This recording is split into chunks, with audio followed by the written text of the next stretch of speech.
Hey guys, another video for our How to Do Stuff in Japan playlist and our mini-series on raising children in Japan. School holidays, there's a bunch of kids in their school uniforms going to or from school. We talked about that in a previous video.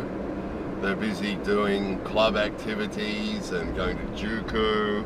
Actually, forgot in the last video talking about them going to club 5 or 6 times a week. Forgot about Juku. Of course, a lot of them also spend a few days a week at Juku, so that's the other place they often are when they're on their school holidays. So either at school doing club activities 5 or 6 days a week, or at or plus Juku a few days a week. The Juku, the private study schools. Some people call them cram schools. It's not really sort of accurate, but anyway, the private study schools that they go to, usually they go there after school in the afternoon and on weekends and things, but during the school holidays, a lot of those Juku run special programs, so that the kids that usually only go a couple of hours a week can go for a few hours a week and go to special classes and special lessons and things like that. So they've got all that. But what this video is about is the other thing that they often do is, particularly junior high school students will often have what they call work experience. And you'll see them during the summer holidays, you'll see them in their school uniforms, and we've seen them recently at the family restaurant. So there was one young guy at the family restaurant who sort of stood very awkwardly behind a counter somewhere in the restaurant. And you sort of get the impression that the staff have sort of said, keep out of the way, keep out of the way of the workers. And so he'd sort of stand there behind this counter looking very awkward and uncomfortable. And then occasionally someone would say to him, go and get the plates off that table over there. And he'd go collect some plates and bring them back and take them to the kitchen and then go stand behind his counter again.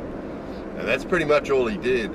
And then we were at a home centre today, and there was 2 girls there, junior high school girls, wearing their school uniforms, and they had the visitor pass or visitor ID on them from the home centre, and they were in the pet section, and basically just looking at the pets. They were sort of standing around looking at the pets, and they'd wander over and look at something else and looking at something else.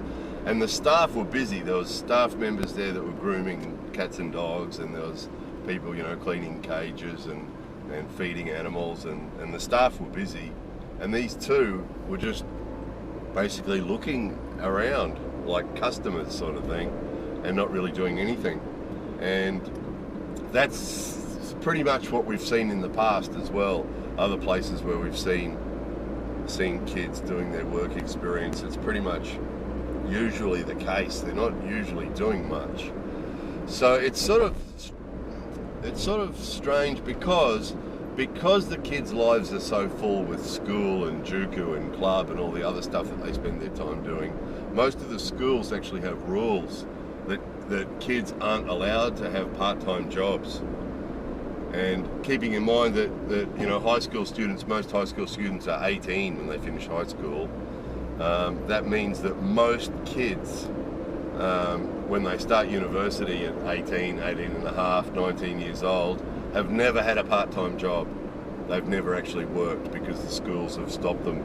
It's not always the case. There are some schools that allow kids to work, but most of them just say no, they're not allowed to have a part-time job, which is sort of interesting, isn't it, on a whole bunch of levels. One in particular is that it's the Japanese style of thing.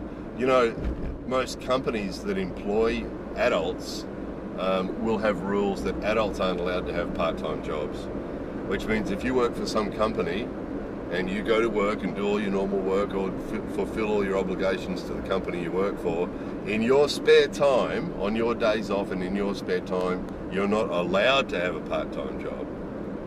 So it's interesting, isn't it? Because in a lot of countries, what you do outside your working hours is your business, right? If you want to go and have a part-time job, you can, and usually the same for schools, isn't it?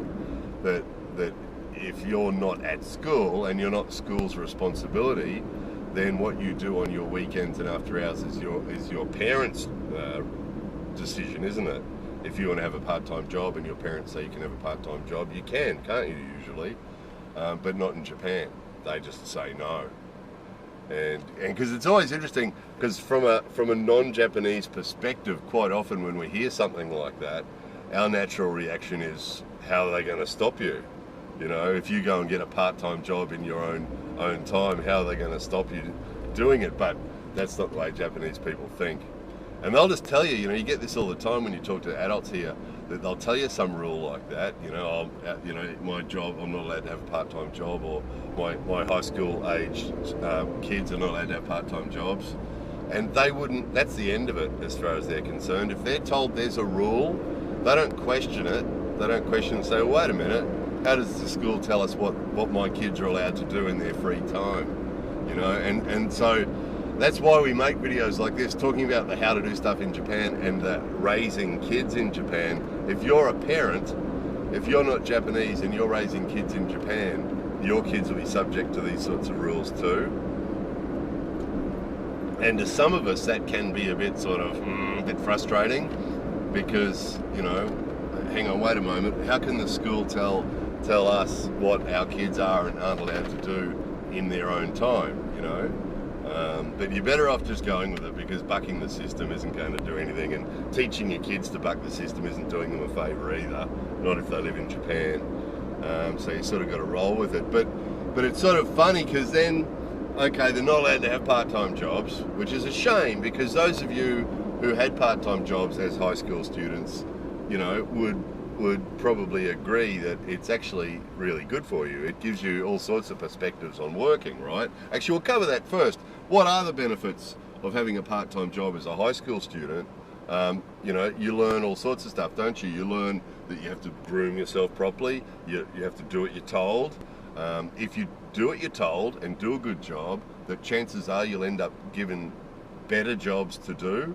That if you don't do what you're told and you're not a good employee, you'll be given crappy jobs to do. If you do a good job and listen to what you're told, you'll probably get given the extra work and the extra shifts and the overtime and all the good things. But if you don't do what you're told and you're not a good employee, you probably won't. So all those really useful lessons, aren't there? You know, at the end of the week you get paid, which is a big thing, isn't it? You know, get your first paychecks and start to get paid money for your part-time job, and you know, all those benefits that come, and all the life lessons that you get. You know, it teaches you, if you work hard and do a good thing, you'll end up with an easier job that pays better, right? That's a good lesson.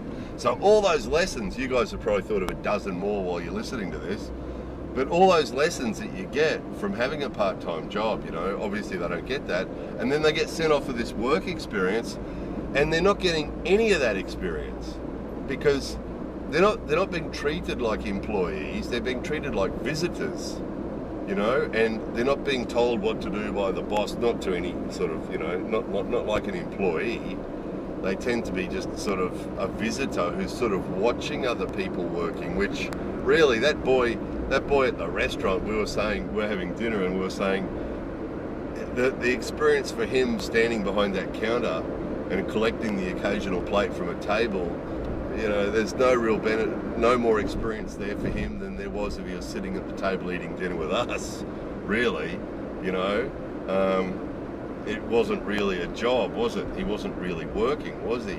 Even the fact that they're in their school uniform makes it quite clear to everybody, makes it quite clear to the other staff and to the customers and to everybody that they're not really working. Everybody goes, you know, work experience. Whereas in actual fact, it's obviously he's just watching other people work, pretty much. And the girls in the home centre were the same. You know, they were basically just looking at the animals, and the other staff were obviously too busy doing their jobs to give these girls something to do, you know. So again, it's one of those things, we get a lot of that here, and we've talked about it in previous videos, where sort of these token things, you know, it's a sort of a bit of an idea.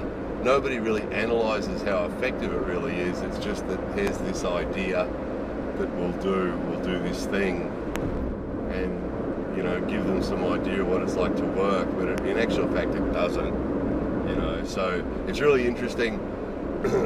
First year of university is an amazing experience, because all the things that they're not allowed to do at high school. You know, grooming's an interesting one. If you see young people with orange hair, usually it means that they're just started university, because there's all these strict rules about their dress and their grooming and things at high school. They have to have their hair a certain length and, you know, off their ears, and all these rules about what they can and can't do. And colouring your hair's not allowed. You know, earrings and getting their ears pierced. They're not allowed to get their ears pierced, even if they don't wear the earrings to school. They're not allowed to have their ears pierced at most schools. And then, you know, skirts have to be a certain length, and, you know, all the rules that they have. And of course, first year of university, usually they all run out and get their hair dyed orange, and get their first part-time jobs. So they're starting to work for the first time when they're, you know, 18 and a half or 19 years old. They're starting to work for the first time. And they have zero work experience. So they generally end up getting those jobs that, you know, in other countries might be done usually by 15-year-olds maybe. So yeah, there it is, work experience. So if you're raising your kids in Japan and you hear about the work experience, this is what it's going to be. They're going to be going off somewhere in their school uniform on the summer holidays to watch some other people work, most likely.